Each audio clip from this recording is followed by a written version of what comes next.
इंदौर में शिवसेना के स्थापना दिवस पर कार्यक्रम का आयोजन किया गया। इस कार्यक्रम में शिवसेना के वरिष्ठ नेता मोहन पालीवाल का जन्मदिन मनाया गया।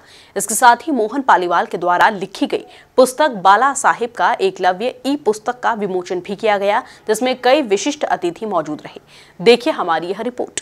इंदौर में बाला साहेब ठाकरे के जीवन और राजनीतिक घटनाक्रम लिखी पुस्तक बाला साहेब का एकलव्य के विमोचन के मौके पर वरिष्ठ पत्रकार कीर्ति राणा भी मौजूद रहे, जिन्होंने अपने संबोधन में कहा कि हम लोग हमेशा से कांग्रेस सरकार के समय भी मोहन पालीवाल के लिए कहा करते थे कि बाला साहेब रहते तो महाराष्ट्र में हैं, लेकिन उनका एक शेर यहाँ भी छोड़ रखा है।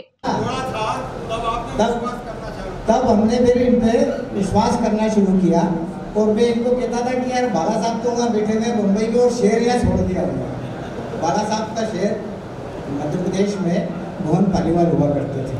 अब आज तो क्या है कि आज तो मोबाइल है और मोबाइल में मिस कॉल देके पार्टी के सदस्य बना लिए जाते हैं। उस जमाने में जब हिंदू हित की बात करना बड़ा चुनौतीपूर्ण होता था, हालांकि कांग्रेस की सरकार हुआ करती थी, लेकिन कांग्रेस का झुकाव किधर था इसको खुर्जा साहब ने बहुत अच्छे तरीके से बताया। उस जमाने जब हिंदू हित की बात करना बहुत चुनौतीपूर्ण हुआ करता था, तब मोहन पालीवाल जी सैकड़ों शिव सैनिकों के साथ में तलवार लेके यशवंत रोड से बम्बई बाजार में रोक दें तो फिर पुलिस इनके पीछे लगी हुई है और इनकी अगले दिन की क्या गतिविधि होगी। हमको डीएसपी से फोन आया करते थे, यार मोहन पालीवाल आपका दोस्त है, जरा बताओ क्या करने वाला है।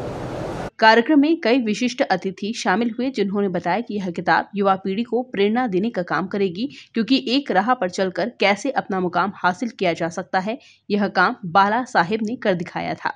अवधूत चिंतन श्री गुरुदेव दत्त सद्गुरुनाथ महाराज की जय।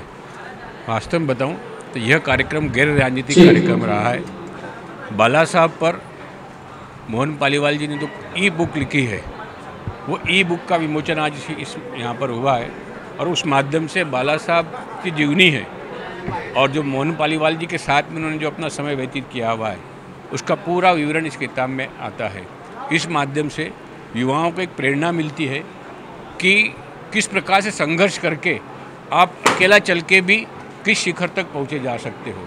बस आपकी लगन और एक निष्ठ होना चाहिए, इसलिए इसको एकवल्य नाम इस किताब को दिया हुआ है।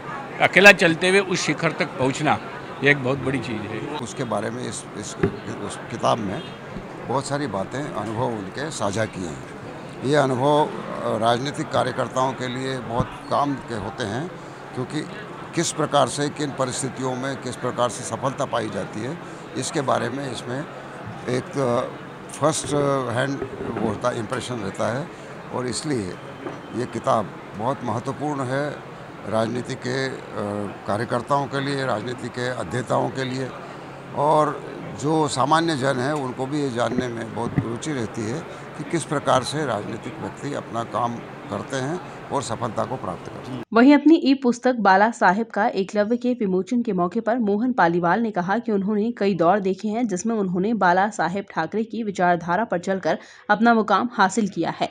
उनकी इसी शक्ति को इस किताब में प्रदर्शित किया गया है, जिसको पढ़कर प्रत्येक व्यक्ति को प्रेरणा मिलेगी।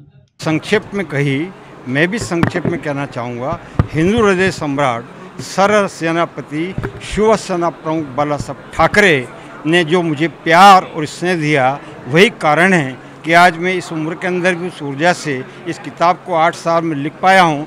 और 8 साल में लिखने के बाद मुझे इसे काफ़ी अध्ययन करना पड़ा, कुछ त्रुटि रह नहीं जाए, किसी को बुरा भला नहीं लगे। इसमें प्रधानमंत्री श्रीमती इंदिरा गांधी से लेकर मोदी तक अंत तक 200 पेज की किताब में पूरे हिंदुस्तान के राजनीतिक इतिहास आ चुका है। इसमें हमने उन क्रांतिकारियों को भी जिक्र किया है, इसमें हमने भिंडरवाला के लिए भी कहा है, इसमें हमने आतंकवाद के लिए भी कहा है, हमने इसमें मुस्लिम जितने राष्ट्र इस विश्व के अंदर हैं उनके लिए भी कहा है। तो ये किताब एक रोचक है और इसके हर अध्ययन से आखिर में लिखा गया है कि यदि इस देश के अंदर हिंदुत्व को कायम रखना है तो आरएसएस, बीजेपी, शिवसेना, हिंदू संगठन ही इसको रख सकते हैं। इस मौके पर बड़ी संख्या में मोहन पालीवाल के प्रशंसक भी मौजूद थे, जिनमें कांग्रेस और भाजपा से जुड़े नेता भी शामिल थे। Bureau report, MP news, Indore.